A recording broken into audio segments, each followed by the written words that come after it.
Hello everyone, good morning. কি খবৰ ভালনে? মোৰ অন্য এটি ব্লগলৈ আপোনালোকক স্বাগতম জনাইছো আৰু আজি মানে মই এটা ৰেচিপি নতুন ৰেচিপি বনাব লৈছো তাকে আপোনালোককো অকমান দেখাও বুলি ললো আৰু কিহৰ বনাম গম পাইছেনে এই লকি হালৱাৰ মানে জাতিলাও হালৱাৰ বনাম বলকচোন এতিয়া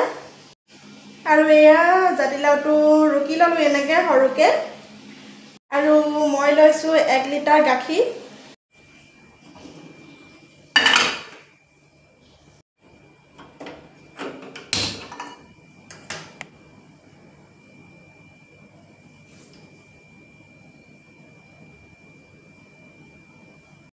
আৰু মই লৈছো অনুপম ঘিউ এটো দেখিছেনে আপোনালোকে লোকেল ঘিউ লব ব্যৱহাৰ কৰিব